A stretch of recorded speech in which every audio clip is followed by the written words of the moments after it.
why your salespeople should never be in your booth, in your exhibit booth in particular.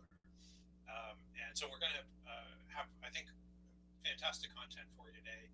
We have founders, entrepreneurs, startups, scale-ups from almost every continent on this webinar today. So from North and South America, from Europe, from Asia, from Africa, and from the Middle East. We need to do some work on Australia and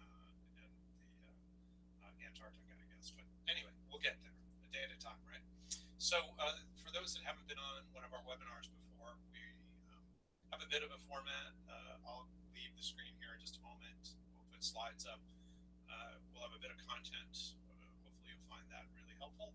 And then I'll come back on screen and we'll get to your questions. So we've had some pre-submitted questions, and hopefully you also will share some additional questions as we're going through this. So welcome. It's a real pleasure to have you here today. And let me just hop over to my slides. This will just take me a moment and we'll get there. So let's see, one quick second. Let's try this one more time here.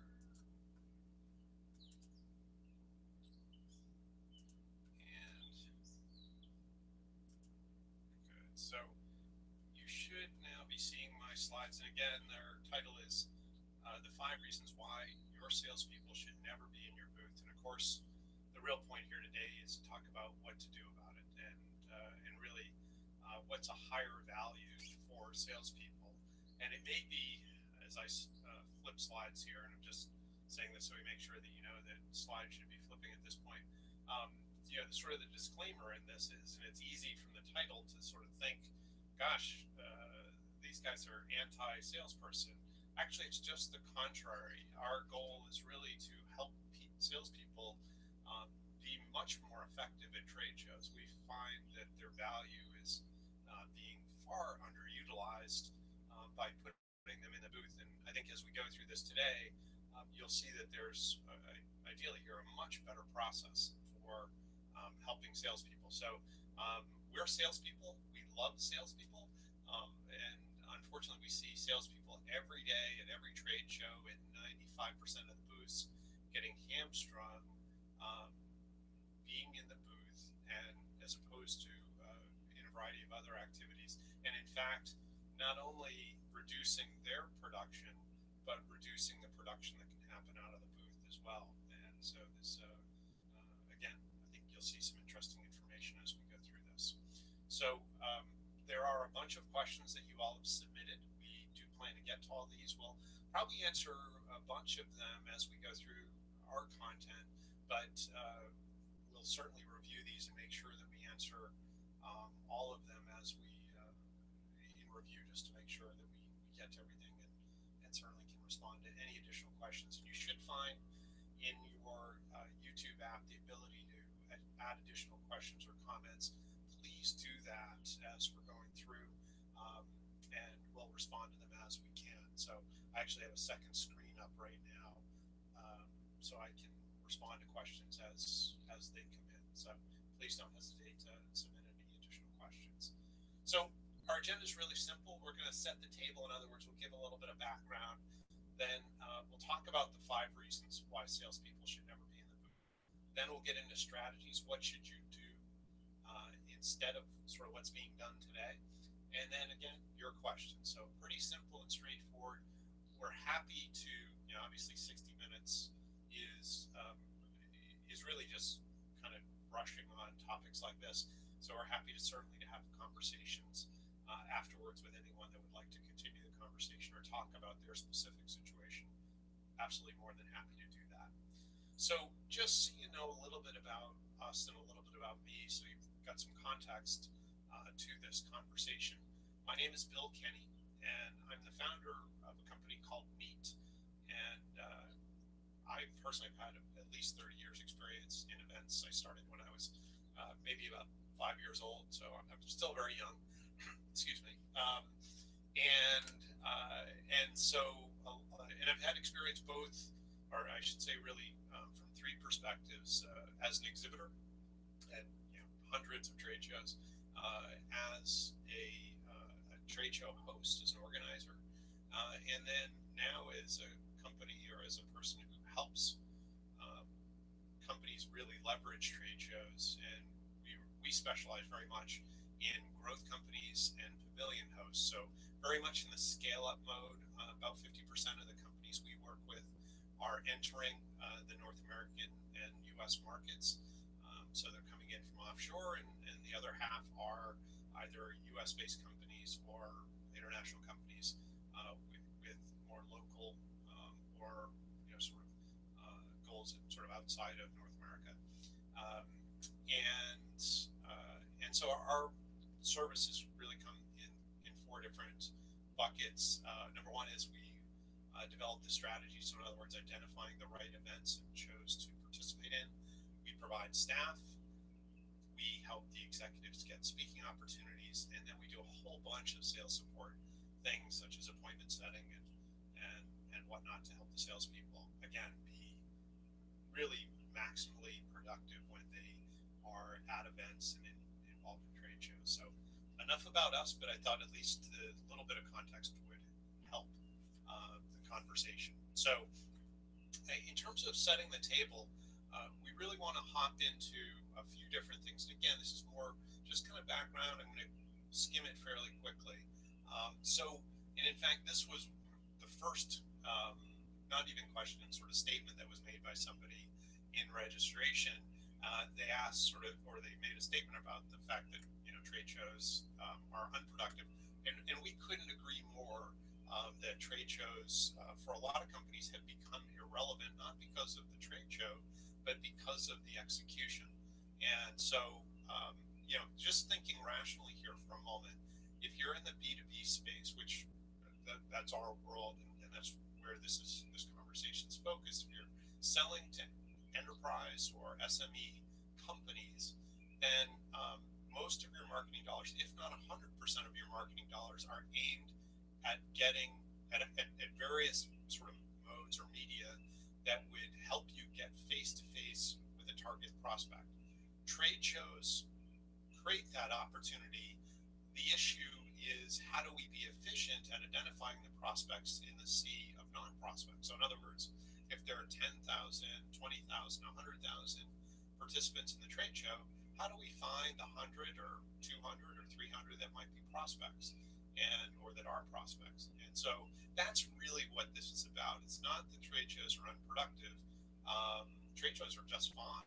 We're unproductive. We need to change our strategies so that we can do this. It's sort of like saying, fishing's unproductive if we go to a body of water with lots of fish in it, but bring the wrong bait. That it's not the fish's fault. It's not the body of water's fault. We are the common denominator. So we need to change our tactics. So when we look at event marketing, and we use the term trade show, but it's really around event marketing. We look at it as part of an overall marketing strategy. So if you think of marketing strategy, in a shape of a funnel, if you think of sort of a top of the funnel, a middle of the funnel, and the bottom, the top is really aimed at creating awareness. So you can see referenced on this graphic, there are a variety of media that we can use, including some event participation tactics that create awareness. Next, we move down to intimacy, and again, you can see some, besides the webinars and so on, you can see some event-related modes that create intimacy, and then finally, we get down to building trust, and of course, that's when the sort of marketing transitions over to the sales process, and sort of warm leads or warm prospects get handed off to the sales team, and of course you get into one-on-one meetings and a more dedicated selling process from there. And so not that there's some sort of gray in these. Some people jump from the top of the funnel right down to meeting with a salesperson, but normally there's some nurturing that happens before a sales meeting takes place. And so with regard to trade show participation, there are a variety of ways to participate.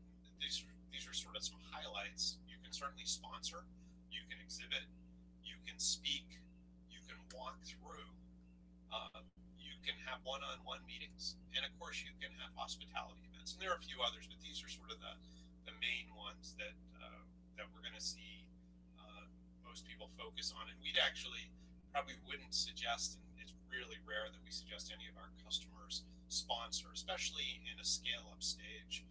It's just not an efficient use of resources.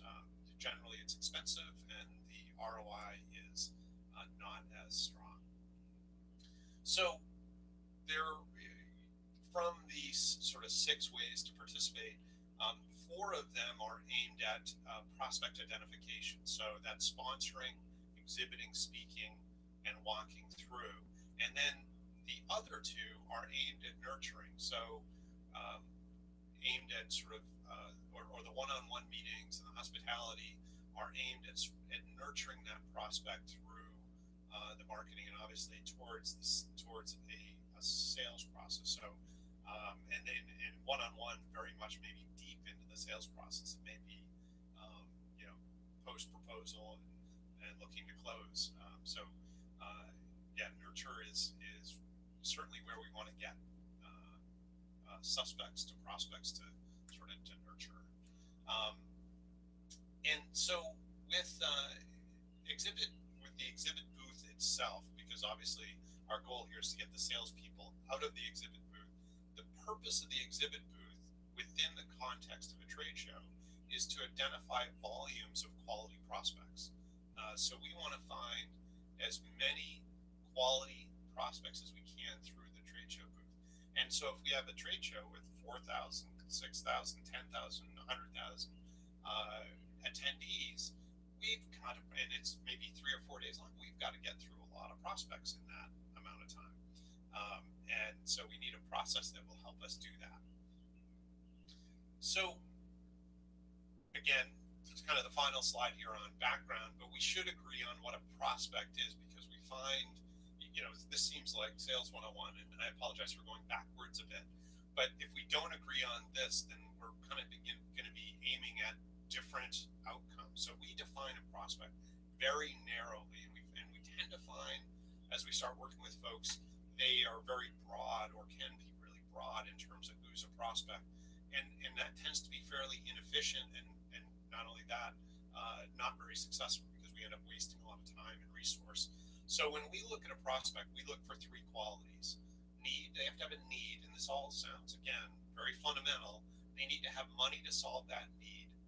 And, maybe not necessarily most important, but equally as important, they need to be urgent. And the easiest way to remember these 3 is that you say need, they need to have need, money, and now. So that urgency obviously is really important. We certainly know prospects that have need and money, but never make a decision because they're not urgent. It's not high on their priority list. Whatever it is you're solving or serving, it's just not high. And again, they may need it, they may have the money, but they're not urgent. On the other hand, there are people that are urgent that have no money. So these all may be prospects somewhere down the road, but they're not prospects today. And we need a system. You get paid on the sales you make today. So we need a system that identifies prospects that are ready to buy today. And that's all of what we're aimed at here. So let's get into the meat of this. So the 5 reasons why your salespeople should never be in your booth. Beginning with, number 1, sales conversations are too long. And again, we love salespeople, but let's look at the math. The minimum sales conversation in a booth, from years of observing, is about 15 minutes. That means we can't talk to more than 32 prospects, or I'm going to even put either quotes around that, prospects, or even call them suspects, because they're totally unqualified. There are people that come up to the booth and want to talk, and because of our nature as salespeople, we are happy to oblige them. And so we talk about their world, we talk about our product, our services, and so on. And unfortunately, when we come home, we've got probably a reasonable stack of cards between the booth and whatever networking we were able to do. But that stack of cards is minimally productive. In fact, most often it's a total waste of time to even follow up because the people we've connected with are not prospects. They don't have a need, they don't have money, and they don't have urgency. They don't have all three, which is really, really key. So that's number one. Number two is us salespeople are focused on selling. Again, not bad, but that's not the goal of the booth. We want to find prospects. We're not looking to sell them. We're certainly in a 15-minute conversation at booth. We shouldn't have, in a B2B world, we shouldn't have a hope of converting anybody. In a consumer show, that may be different, but in a trade show, on a trade show floor, in a B2B world, the likelihood of converting somebody is very low. What we're really aiming for is some next step. We're aiming to identify that they have a need that we should have a further conversation about. And so that's really what we want to establish. So number three is it's much better, instead of salespeople being in the booth, it's much better for them to be in one-on-one meetings. So in fact, what we're going to find is the next three are sort of out of the booth focuses will be much higher productivity for salespeople. So one-on-one meetings. Those one-on-one meetings should be with existing customers, so retention, and also further penetration of existing opportunities. They should be with prospects, people who are already in the funnel, maybe already have proposals, or pre-proposal, or post-proposal, whatever the case is, but people who are already in the sales funnel. Also, there are going to be, if we're going to the right shows, there should be partners there, either existing or potential. There also should be some centers of influence, people who can help us by virtue of who and or what they know. So absolutely much higher production from salespeople would be that they're in one-on-one meetings. Also, a much better focus for salespeople would be that they're able to walk the show, that they're able to do what we call a walkthrough, but essentially visiting various booths of current customers, of potential or of prospects, of partners or potential partners, of potential centers of influence or current centers of influence. But this is really where they can identify and reconnect with those individuals that are key. Go to those booths, my goodness, everything from learning more about existing customers, learning more about folks that are prospects, investing a little bit in that, learning about various partners or potential partners, and certainly the opportunity to connect with centers of influence. And finally, the fifth reason why salespeople shouldn't be in the booth is that the last better focus is that they're attending content. They need to learn the language of their prospects, of the industry, of their customer. They need to stay current, and it's also a great place to connect and reconnect. So really key with these five and really important is to make sure that when we think about not having the salespeople in the booth, that we understand why. Because there's much higher value, much better way to use their time, not only in making them more productive, but also making what we do in the booth much more productive.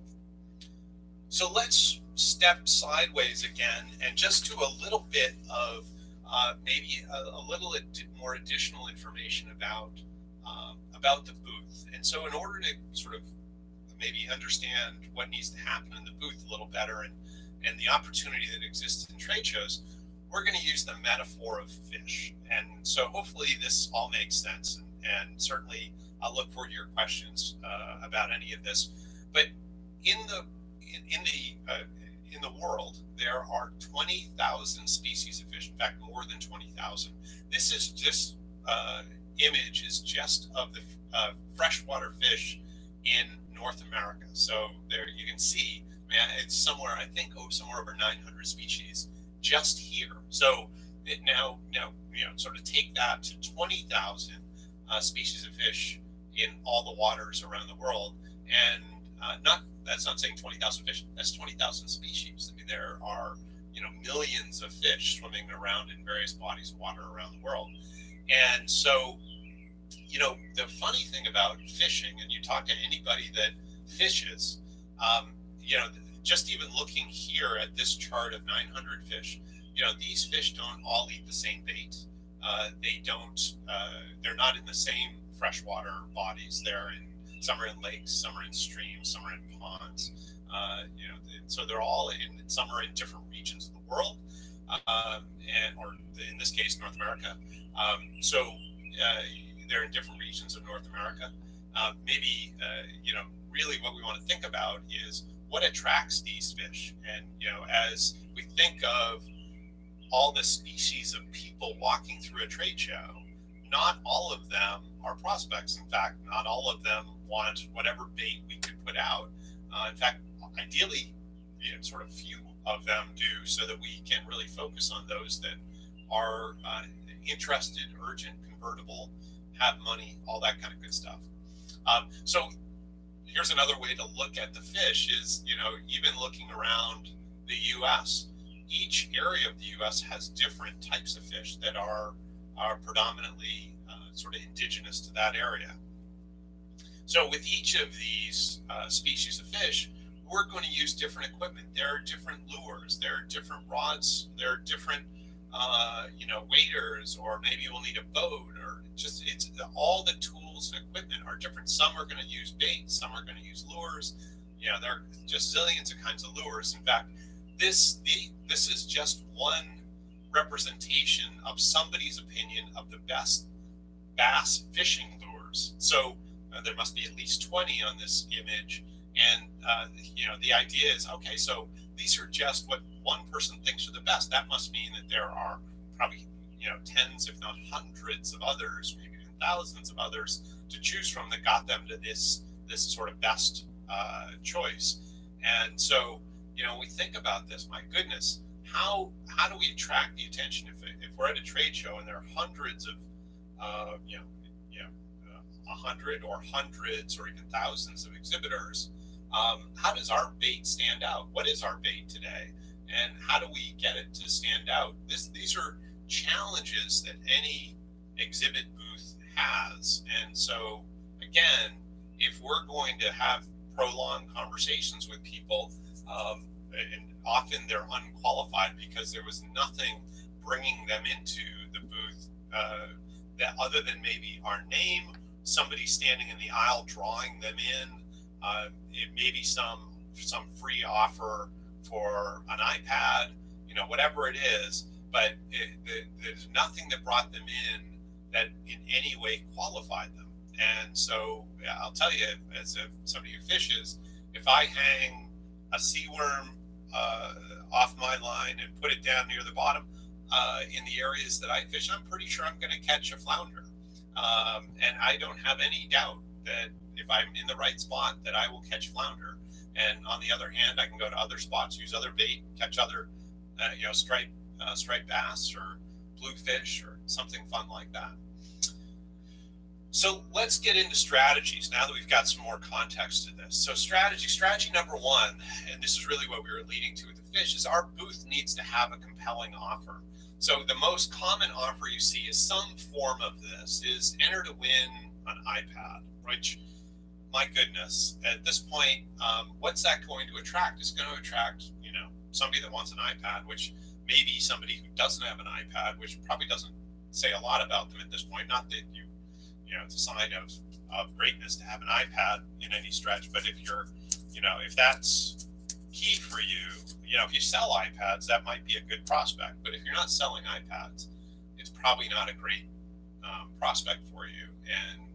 And it's no better than the average attendee. Let's put it that way. So instead of offering something that's not related to qualifying somebody as a prospect, what if we picked the right lure? What if we made an offer that only our prospect was interested in? That's what we want to do here. So strategy number one is your offer should be something that only your prospect is interested in. So this is actually something we've done other webinars on, and if you're interested in it, I'm happy to share those with you, or you can go to our YouTube page and pull them up. And certainly we're happy to work through this with anyone, but it's something, it takes more than sort of the few minutes we have here, but ultimately what you promote in the booth should be simple, right? Because the people walking by have, number one, roughly half of them are introverts. Two is they're getting distracted in every direction. And so how do we, in that few moments that we might have their attention, how do we get them to recognize the bait we put out, and for it to be compelling enough for only the right people to stop in? Now, this happens every day on websites. It's called inbound marketing. And so it's really just using those same techniques that are used in inbound marketing in a live in-person event. And again, it's done in our proof statement is not only that we do it with our clients, but it's used in inbound marketing every single day, very successfully. And obviously industries have been built by this.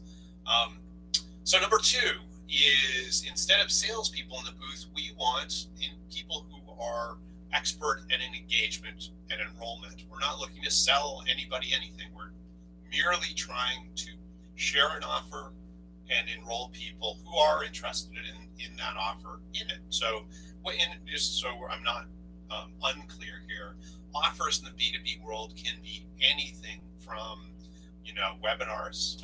It could be, certainly could be, diagnostics, troubleshooting surveys. It could be white papers. There are all sorts of, I wouldn't necessarily do like a 1 hour consultation, but something that's more of a product that somebody can, again, that there's an outcome to. So, again, that sort of survey or diagnostic of sort of their state of readiness, their state of compliance, whatever that might be. But again, the people in the booth, instead of being salespeople, are people who are expert at engagement and enrollment. And so versus a 15-minute conversation, if your only goal is to find out if people are interested in an offer, your conversation is 1 to 2 minutes. And so instead of having, maximum of 32 conversations a day, you can have, again, assuming that there are this many prospects in the event, you can have as many as 240 conversations in a day. Actually, more than 240 conversations in a day. That would be at 2 minutes. At 1 minute, you're 480 conversations.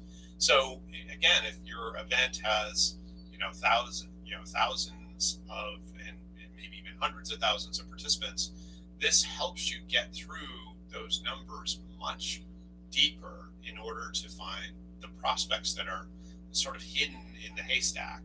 And that's exactly what we want to do. So again, we want to have a good offer, and then have people in the booth that are more transactional, that are focused on simply making the offer. And again, the offer needs to be something only those prospects are interested in.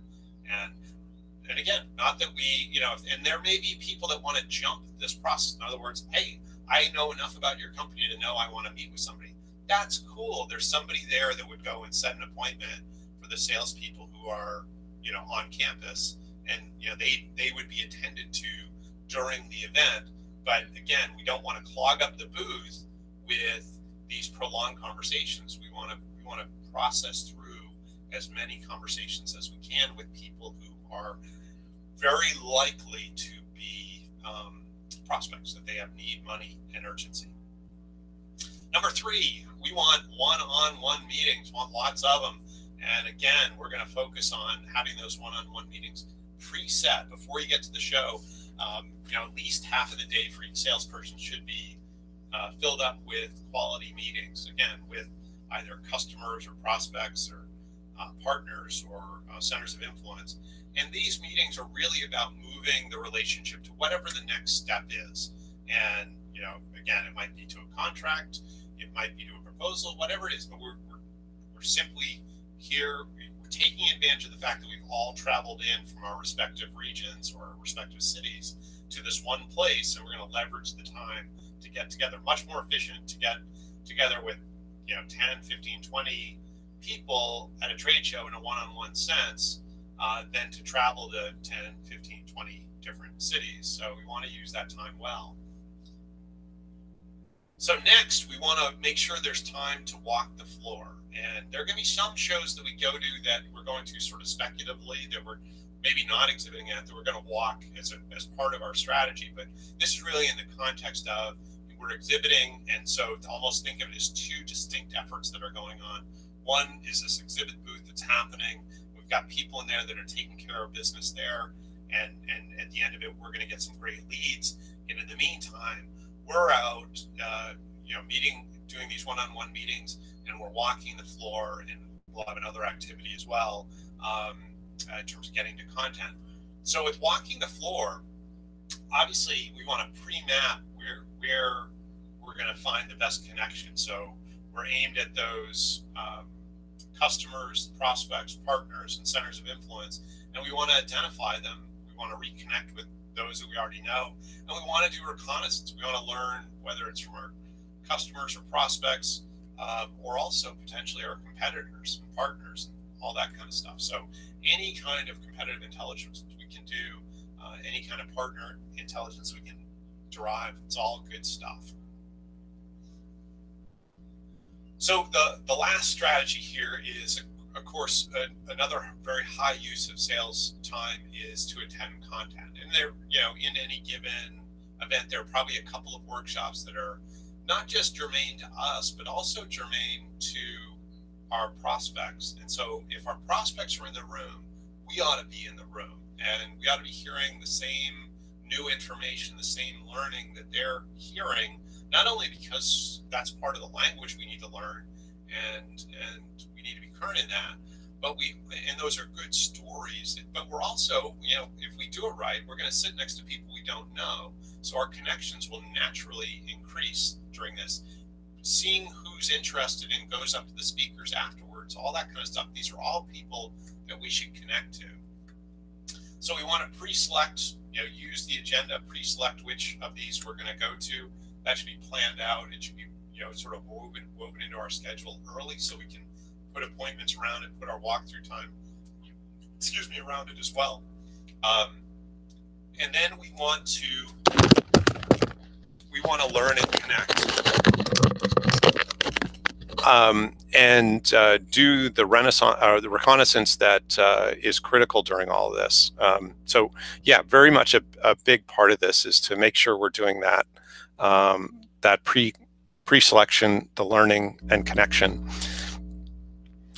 So to refresh here, the purpose of the exhibit booth is to identify volumes of quality prospects, and that's really key. And so if having salespeople out of the booth helps us do that better, that's the goal. And again, there's much better use of salespeople's time out in one-on-one meetings, in various content, and also in making connections as they walk the floor. So we love salespeople. So our next webinar is about localizing communications and connecting with and enrolling participants. It is Tuesday, June 26th at noon Eastern, same time as today, wherever you are. So we keep these all at the same time. And we're going to have a special guest from Mirai International. Fernanda Ave is her name, if any of you know her. But the Mirai International specifically helps Latin American companies enter the Canadian market. And she's a real dynamo, has spent a lot of time helping companies with the localization of communication. And so I'm really looking forward to that, and hopefully you'll join us for that as well. So I'm going to come back on screen, and but here's my contact information if you need it. But we're going to go to these questions. So let me come back on screen, and we'll hop over to the questions. So I need to apologize too, and some of you may have noticed that the volume just went up. Yeah, I recognized that I was not wearing my headset, and it was sitting close enough that the sound may have been okay. I'll listen to the webinar, but there may be a precipitous increase in the sound you just got, and I apologize for that.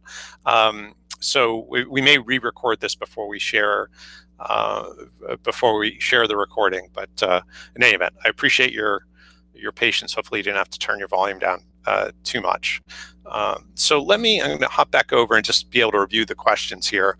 And feel free, I am watching the chat. I'm not seeing any other comments come in, but feel free to add any comments or questions. So the first comment actually is trade shows don't bring real sales potential. And so hopefully my first statement off the top gave you at least our view on that, and that is that all other forms of marketing are aimed at, in a B2B sense, are aimed at getting one-to-one with or to meeting prospects. And trade shows do that absolutely, and they do it better and more efficiently than any other form. In fact, they remove all the other forms as a need if we can execute trade shows well. And I'm certainly not saying to eliminate all other forms of marketing. That's not my point. You need a marketing mix, but they certainly can be at least as productive, if not the most productive form of marketing. And they actually have some real advantages for scale-up companies that go beyond just the idea of customer acquisition. They actually allow us to test our communication, our marketing, our hypotheses around who our prospects are. So imagine going to a one-day trade show and you're in a new market or even in your existing market. There is absolutely no reason why in the morning you can't have one buyer persona you're targeting and a specific offer for that buyer persona and a specific value proposition for them.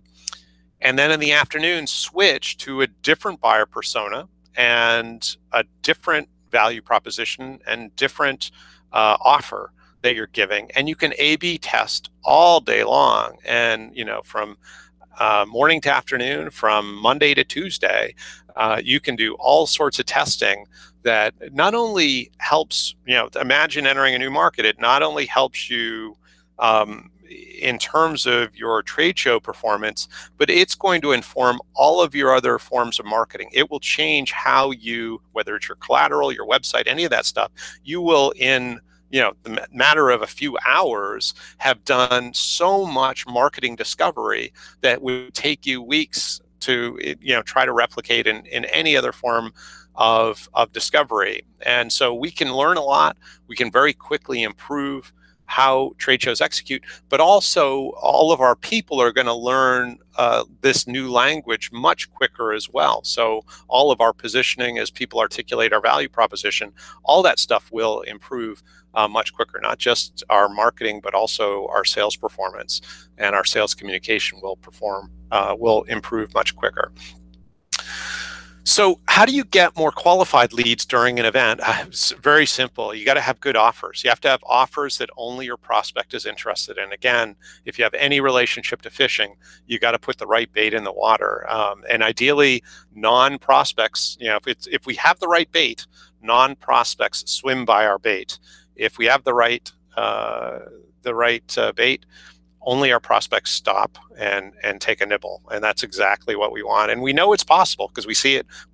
This is stuff we do every day. It's just a matter of working through a bit of an exercise to do this. And again, there's some experimentation in, but the cool thing is when we learn it for trade shows, it applies to all of our other marketing. It applies to all of our inbound marketing, all of our outbound marketing, all of our sales efforts. All this stuff is very transferable besides helping our trade show performance.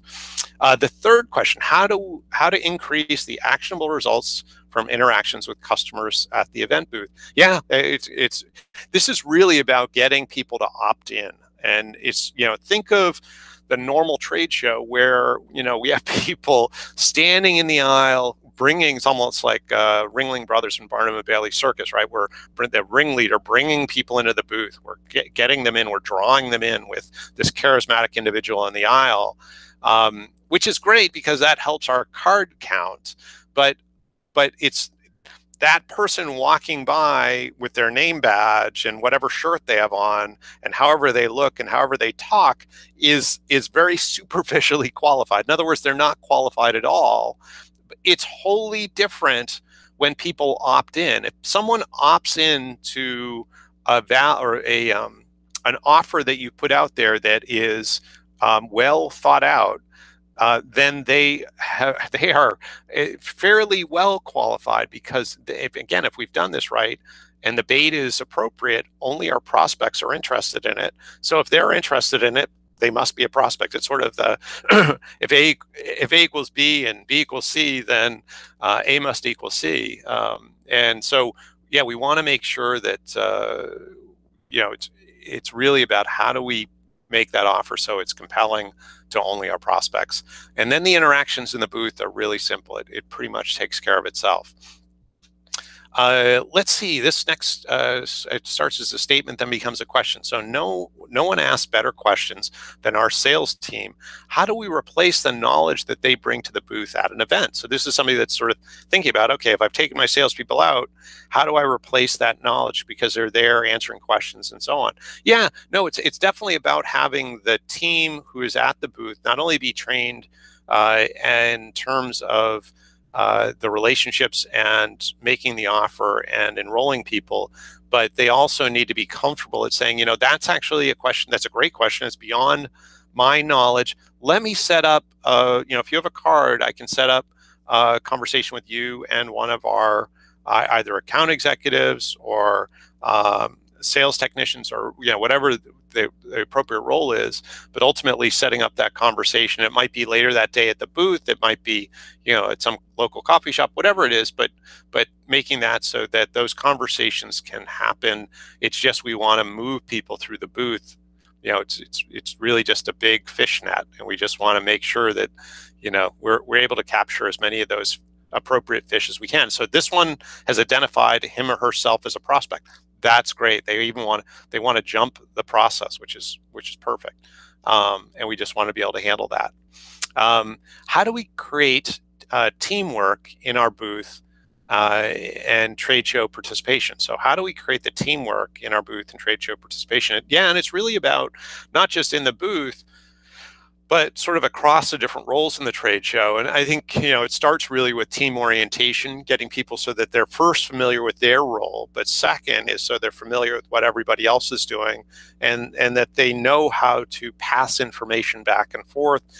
A lot of the events we're involved in, we'll start the day with a huddle, and we'll finish the day with a huddle. And that way, everybody that's participating can quickly update.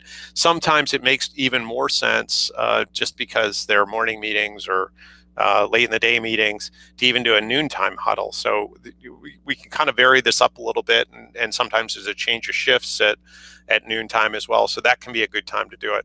Again, you kind of have to do it so it fits the specific event. Let's see. The next one is, how do we keep the sales team from talking to one another rather than efficiently engaging with people walking by the booth? Well, yeah, I think that's, I would get them out of the booth. Again, we're not correctly tasking them if they're in the booth. Our suggestion would be to get them out of the booth, get them tasked in one-on-one meetings or in content or walking the floor, those types of things, and be results oriented. Manage that process. And how do we get the team focused on what's important at a trade show and making the most of their time? I think it starts with having a solid plan, and then bringing people on board to it, orienting them, and then having sort of measurable goals, keeping people accountable, all part of it. And the last here is sort of a statement, and I'm going to encourage you again, please feel free to add additional comments. I'm not seeing any, and I apologize if I'm not seeing yours, but I'm not seeing any other questions or comments, but there is one final one that was pre-submitted. They scan the badge of every person that comes by the booth without qualifying what they do and if they're a good fit for the technology represented. So in other words, in the booth, people are scanning badges, but they're not getting very much information from the people whose badges are being scanned. So, yeah, I would suggest that you have to change what you're aimed at doing in the booth. If your goal, and it sounds like the people in the booth's understanding of the goal is to collect as many scanned contacts as possible, that's not really effective. So if we can get people, if we're only scanning people who have opted into the offer or who are interested in an appointment with the salesperson, then that to me seems a lot more productive. If we're scanning badges of anybody that's taken a pen or it wants to be in the iPad drawing, I'm not so sure that's what we want to do. So, yeah, I think we really have to change the focus of the booth, what our expectations are of the booth and our team. But in the end of the day, the biggest anti-sponsor of trade shows, by and large, that we find are salespeople, and it's not because they don't like trade shows necessarily. It's just that they're not producing qualified prospects for them. And so the key here is to help the process get much better, much more productive, get salespeople into places where they can really succeed. And that's going to be walking the floor and one-on-one meetings in the content. And then let's get the right people in the booth and the right offer in the booth so that we can make sure that the booth is productive in determining, of the 10,000 attendees, who are prospects. And at the end, we're able then to deliver a much higher likelihood set of prospects to our sales team, which is totally critical to what we want to see happen. We want sales efficiency. We want our salespeople to make a ton of money because we're making a ton of money, and that we're giving them leads that are highly convertible and not kind of garbage that's given in most cases, which again, these are people who wanted the iPad or the TV or the golf tickets or whatever. And if I don't know anybody whose business is founded on that type of prospect, but it's generally not very productive. So I don't see any other questions being submitted. I, again, apologize if there's a tech issue and I'm not. I do recognize that the sound may have changed considerably during this as I figured out that I didn't have my headset on.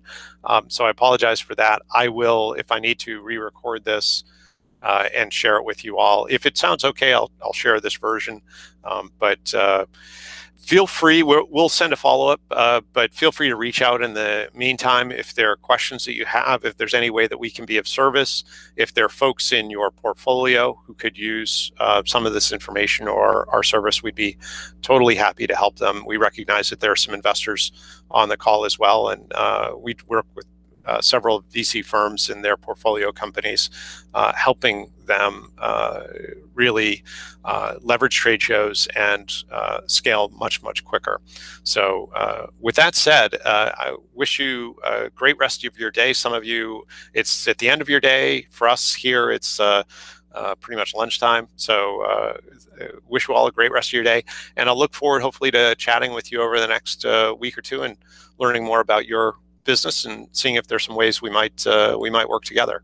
Thanks again so much. It was wonderful to chat with you today, and I'll look forward to your conversation at some point here in the near future. Bye for now.